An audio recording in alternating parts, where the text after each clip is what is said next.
por permitirme a mí nuevamente ser el portador de esta palabra que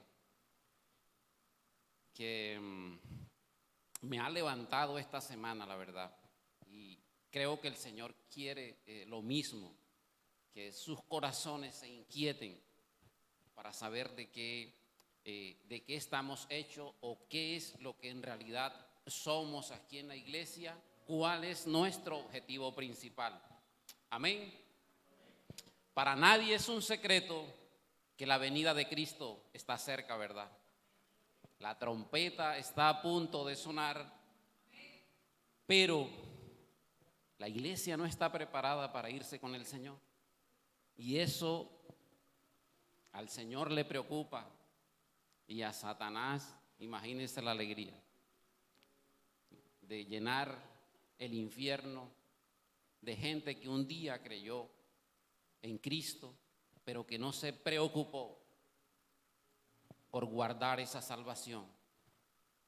No se preocupó de llevar una vida recta delante del Señor.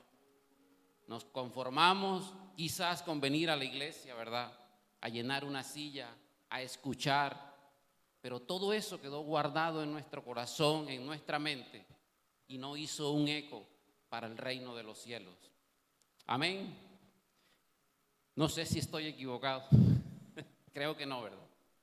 Porque la palabra del Señor nos dice que su reino tiene que ser multiplicado, su palabra tiene que ser expuesta a la gente que no conoce el evangelio de Cristo. Entonces, con todos estos acontecimientos proféticos que hoy está viviendo el Medio Oriente, sabemos que la venida de Cristo cada día está cerca, pero la iglesia duerme. Entonces, ahorita se me ocurrió ponerle como título a esta prédica: despierta tú que duermes. Amén. Nos decía nuestra hermana Mercedes, ¿verdad?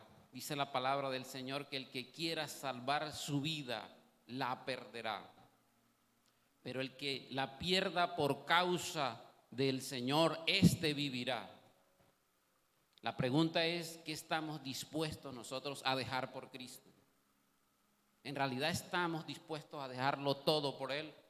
Creo que todavía nuestros corazones no están preparados o no se quieren preparar para abandonar todo por causa de Cristo. Cristo debe ser suficiente para tu vida y para mi vida. Amén. Dice la palabra del Señor, y esta quizás es una de las semillas que Jesús, cuando empezó a recoger a sus discípulos, después llamados apóstoles, fue la semilla que Él lanzó para esos discípulos que iba a recoger. Dice en Mateo 4:19, venid en pos de mí y yo os haré pescadores de hombres. Y quizás porque en muchos sitios nos han lanzado una semilla que no es la semilla correcta y por eso no ha crecido, ¿verdad? El Señor aquí no les dice, les voy a arreglar sus problemas para que me sigan, sino les dice, venid en pos de mí y yo os haré pescadores de hombres. Y dice la palabra del Señor que ellos, soltando su red, soltando todo, su familia, salieron en pos de Jesús. Amén. ¿Cuántos estamos dispuestos a soltar esas redes hoy para seguir a Jesucristo? ¿Cuántos estamos dispuestos hoy a soltar nuestras cargas, nuestra familia, nuestras deudas, todo, y entregarlo en las manos del Señor? Porque Dios debe ser suficiente para su vida y para la mía. Dios debe ser suficiente para todo lo que hoy nos agobia. Pero a veces nos predican la añadidura y después la salvación. Y por eso hay muchos cristianos frustrados, porque no ven la añadidura para poderle creer al Señor. Hay que creer en el Señor, que el Señor se encargará de nuestra añadidura. Lo dice su palabra. ¿Cuántos lo creen? Amén, gloria a Dios. Y hoy quiero que vamos a hacer unas comparaciones o unas características que diferencian a un creyente de un discípulo de Cristo. Vamos a tomar esos dos nombres y nos vamos a poner en qué sitio estamos. Y yo creo que el Señor hoy nos va a hablar a cada uno de nosotros. En qué sitio estamos y cuál es nuestro objetivo. Y no quiere decir con que usted solo crea no va a ser salvo. Pero siempre, escuche, siempre tenemos que tener un poquito de aceite extra. Así como esas vírgenes, por si las moscas. ¿Verdad? Siempre tenemos que tener un poquito de aceite extra en nuestra lámpara. Amén. Entonces, los invito a que abran sus Biblias en Mateo 28, 19. Vamos a leer este texto corto. Es un solo versículo que el Señor les dice a sus discípulos cuando empieza a recogerlos, ¿verdad? Mateo 28, 19. Y ahí vamos a mirar las características que separan a un creyente de un verdadero discípulo de Cristo. Dice, id y haced discípulos, por tanto, id y haced discípulos a todas las naciones, bautizándolos en el nombre del Padre y del Hijo y del Espíritu Santo. Amén. Y me quedé impactado con la definición de discípulo, porque esta semana empecé a preguntar en mi casa, preguntarle a algunos aquí en la iglesia, ¿qué es ser discípulo? ¿Verdad? Siempre nos ha enseñado, discípulo es el que sigue. Ya, esa es la definición que tenemos. Pero hay unas características bien marcadas, hay unas características muy profundas de lo que es ser un discípulo de Cristo. Amén.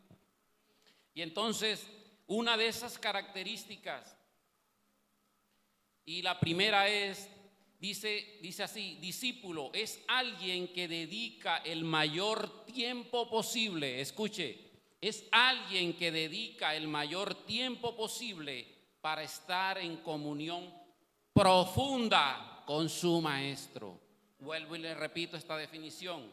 Es alguien que dedica el mayor tiempo posible para estar en comunión profunda con su maestro.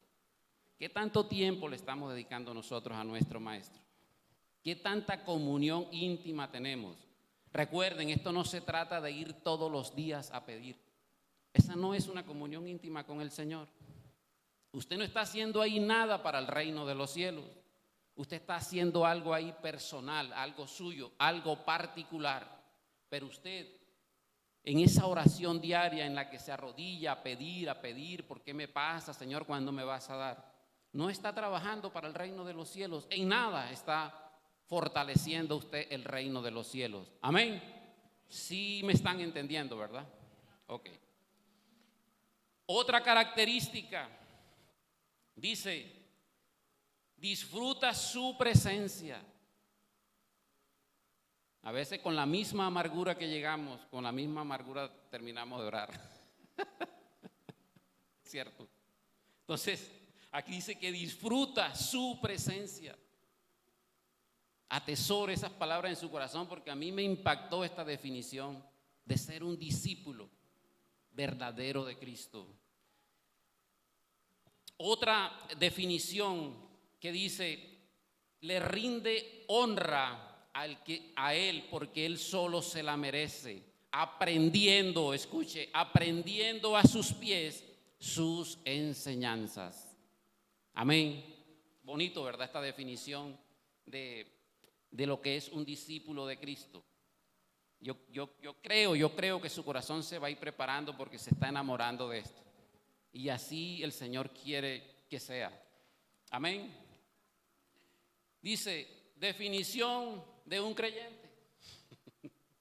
Alguien que cree, pero no pone en práctica lo que cree. Ya.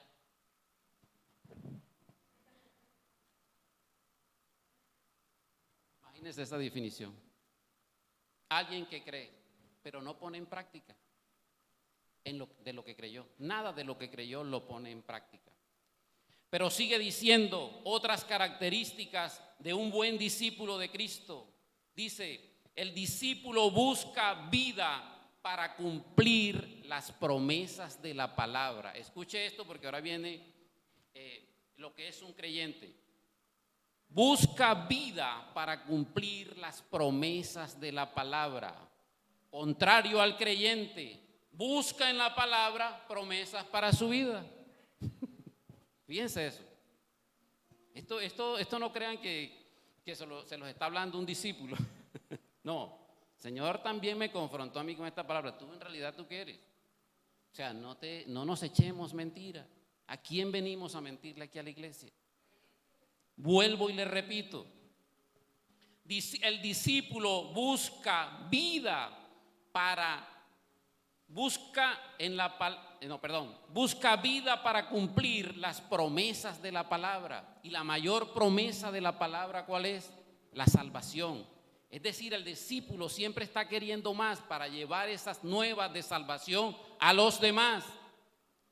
Pero el creyente está mirando qué promesa hay aquí para llenar su casa, para llenar su vida. Solamente eso. No está haciendo nada para el reino de los cielos. Amén. Otras características importantes de un discípulo, que es un hombre de oración. Otra característica es una persona de estudio. Otra característica es un hombre de obediencia. Otra característica que es un hombre disciplinado. De eso sí que nos falta bastante, disciplina. Porque cuando un maestro tiene a un alumno o a una persona que es indisciplinada, lo primero que hace es que lo aleja, ¿verdad? Lo saca, porque necesita personas obedientes para que puedan entender el mensaje que él les quiere dar, para que puedan recibir de la forma correcta el mensaje que el maestro quiere dar. Amén. Otras características, el creyente suele esperar. Es decir, el creyente espera que los panes y los peces vengan a su casa. Contrario al discípulo, el discípulo siempre va a la búsqueda y es cuando el Señor lo convierte en pescador de hombres. ¿Cuántos quieren ser discípulos de Dios en esta mañana? ¿Cuántos quieren esas características de un discípulo? Amén. Entonces, mire, el creyente siempre espera. Si no llega alguien a la casa y se sienta y de pronto me pregunta, ¿tú eres evangélico? Ah, sí. Te voy a hablar de Cristo. El discípulo va siempre a buscar un alma para el reino de los cielos. Siempre.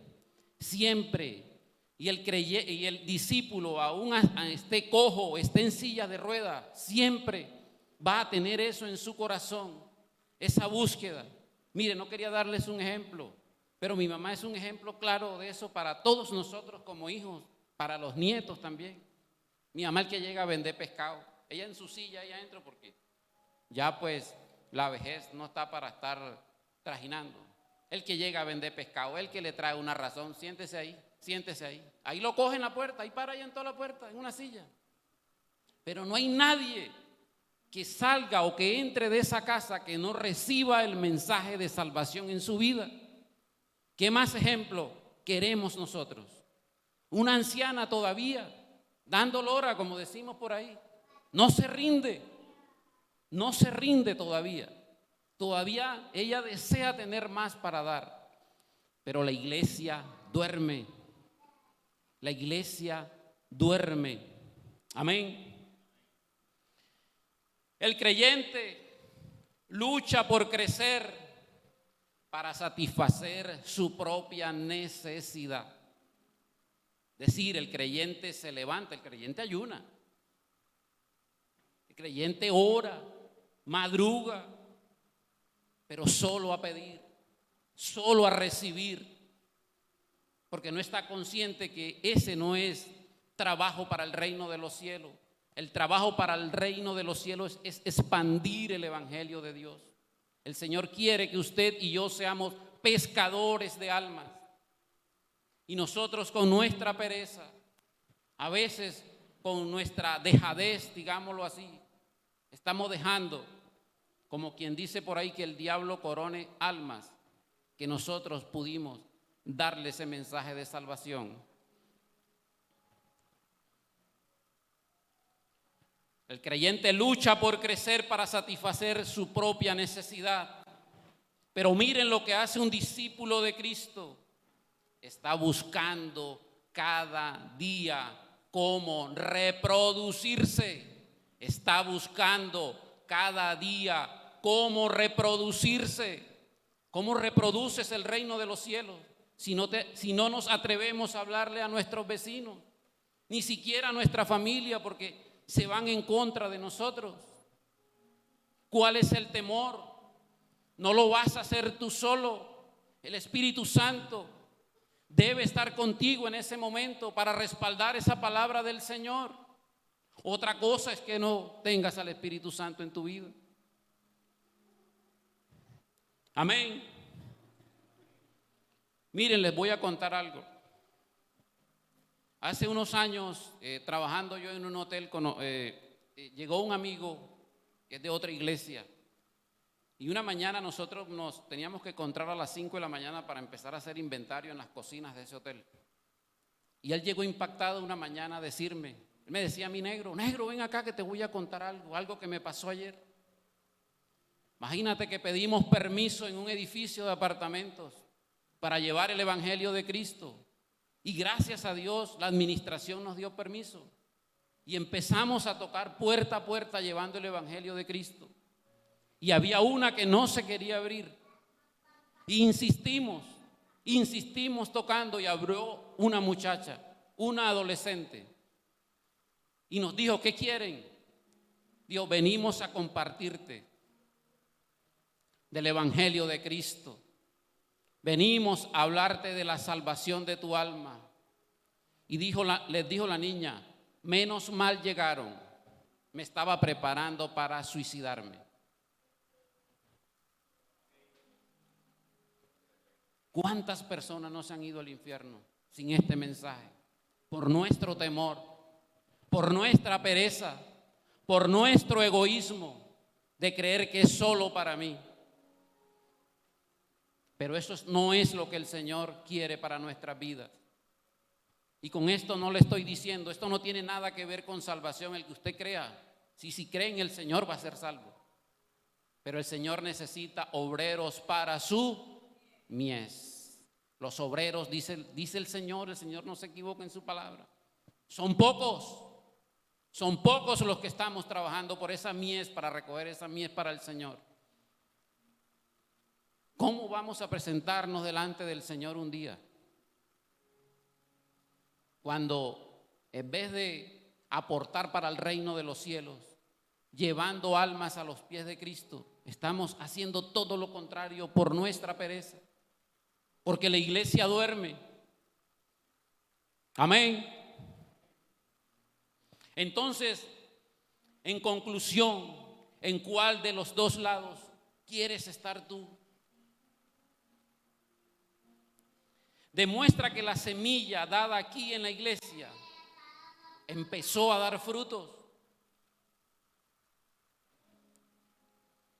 Nosotros a veces, como cristianos, somos la respuesta a otra persona. No lo mandemos a orar: yo oro por ti, ves orando allá que yo oro. Nosotros como personas, como cristianos, como hijos del Señor, a veces somos la respuesta para un hermano que necesita una ayuda, para un hermano que necesita oración. Amén. ¿Cuántos lo creen? Y los invito a que hablan Lucas 13:23. Vamos a leer esta palabra.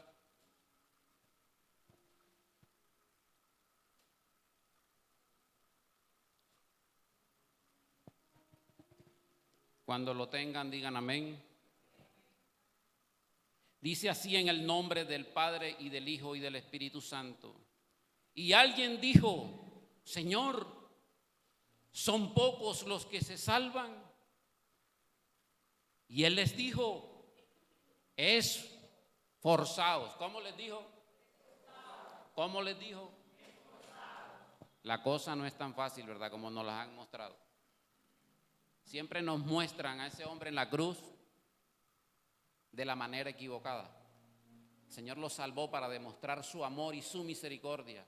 No lo mostró ahí para decirnos que eso era mogollo, llegar al cielo, el reino de los cielos. Hay que trabajar por el reino de los cielos. Hay que trabajar, iglesia.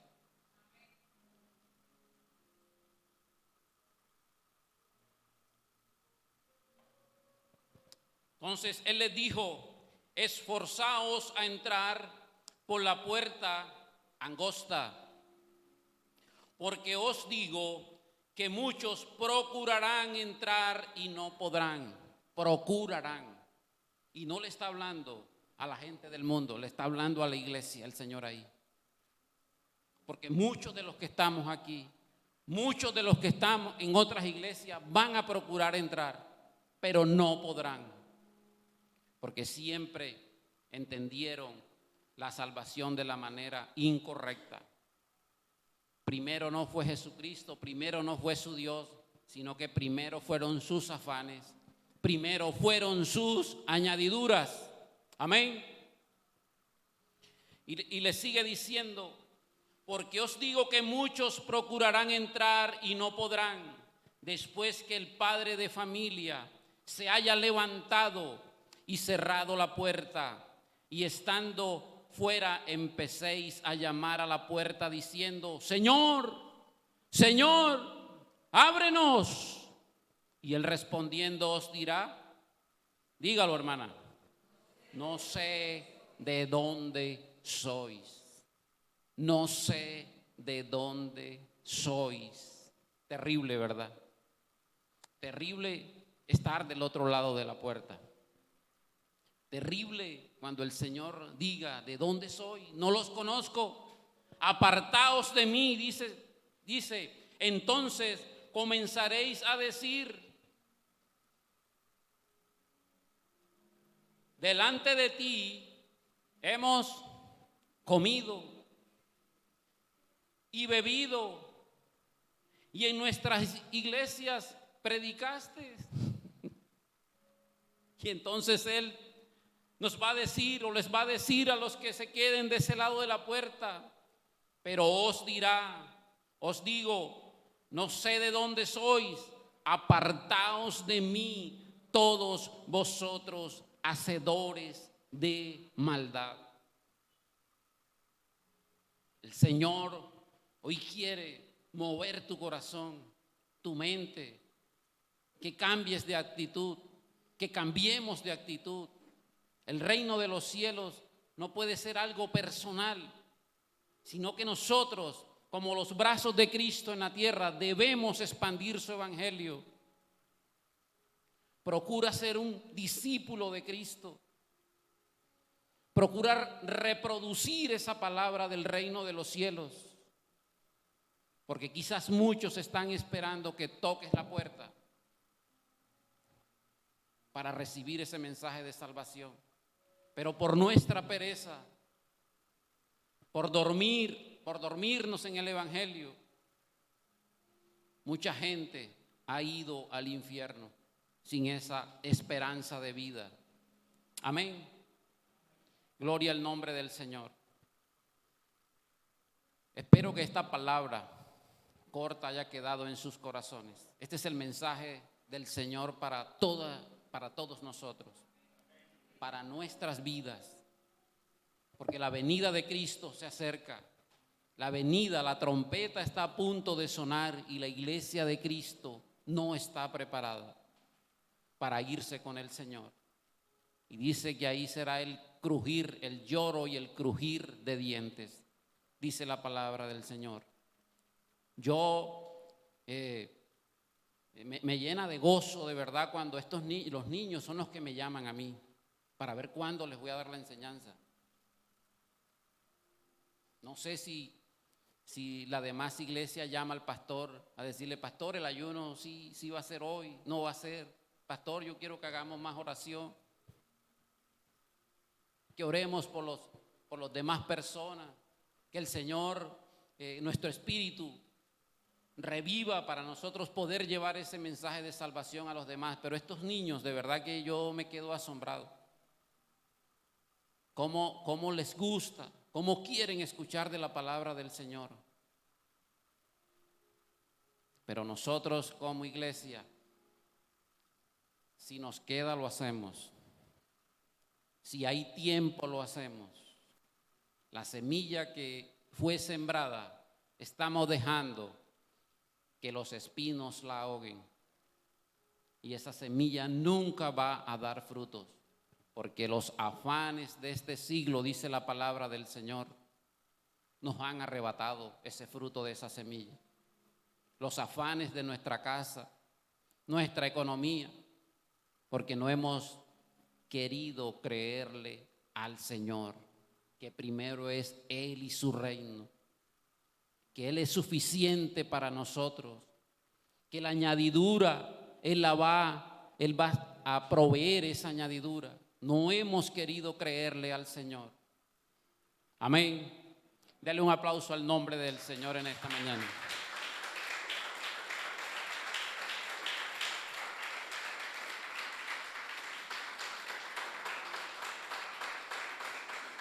Así que, iglesia, es tiempo de esforzarnos un poco más. Por si las moscas, un poquito más de aceite, no nos queda mal. Esforzaos, te dice el Señor en esta mañana. Esforzaos a entrar por la puerta angosta, porque muchos procurarán y no podrán entrar. No podrán entrar. Y quiero contarles que esta mañana es del Señor. Me dio un sueño esta mañana, no sé, eran como las 4, pienso yo, porque me desperté, soñé lo que soñé y enseguida me desperté y me levanté. Y quiero contárselo porque tiene mucho que ver con la iglesia, tiene que ver mucho con nosotros como vasijas que somos para el Señor.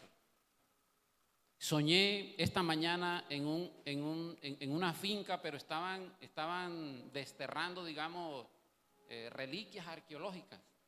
Pero todo lo que sacaban eran ollas de barro vacías. Entonces ellos, en lo que yo entendía en el sueño, miraban, destapaban, pero como no veían oro, las echaban a un lado. O sea, estaban buscando el mineral ahí tapado en esa olla, en esa matera, pues. Y cuando yo llegué con 2 personas más, no sé quién eran, ellos hablaban entre sí y todo lo que iban sacando miraban, no hay nada y lo ponían. Pero a mí se me dio por quebrar una matera, había un recipiente con agua y a mí me dio por quebrar una matera de esas y metí el pedazo de matera que eran de barro, lo metí en el agua. Y cuando metí ese pedazo de olla de barro en el agua, empecé a desvanecerlo con mis manos y empezaron a salir las piedras preciosas de ese barro. Eso es algo maravilloso, porque sabe, así nos ve el mundo a nosotros. Yo esta mañana le conté el sueño al pastor. Pastor, tengo una idea, pero quiero que usted como que me diga cómo contarle esto a la iglesia. Así nos ve el mundo a nosotros, vacíos, y nos echan a un lado. Al pueblo de Dios lo echan a un lado. Pero cuando tú te dejas coger por las manos del Señor y del alfarero, Él empieza a sacar lo más valioso de tu vida. Para Él sí tenemos valor. El mundo nos desecha porque nos ve superficialmente, pero el Señor quiebra esas vasijas y empieza a salir el valor real que tenemos. El Dios se arriesga porque Él sabe, para Él sí tenemos un valor especial. Pero Satanás siempre nos va a tener por allá esperando que le demos el papayazo, como dicen por ahí. La honra y la gloria sea para el Señor. Los invito a que cierren sus ojos y vamos a orar.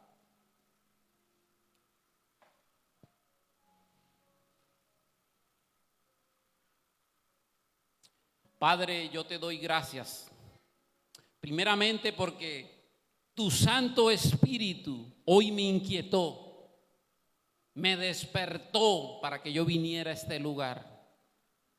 Yo te doy gracias, Señor, porque mi corazón está dispuesto, Señor, a seguirte, a amarte, Señor, pero necesito también ser transformado, Señor.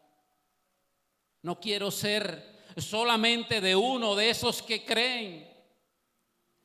Yo quiero seguirte, Padre, yo quiero amarte. Yo quiero expandir tu evangelio. Dígale al Señor, yo quiero expandir tu reino. Pon en mí ese valor, esa fortaleza de poder hablarle a los demás de la salvación que solo tú das, Señor.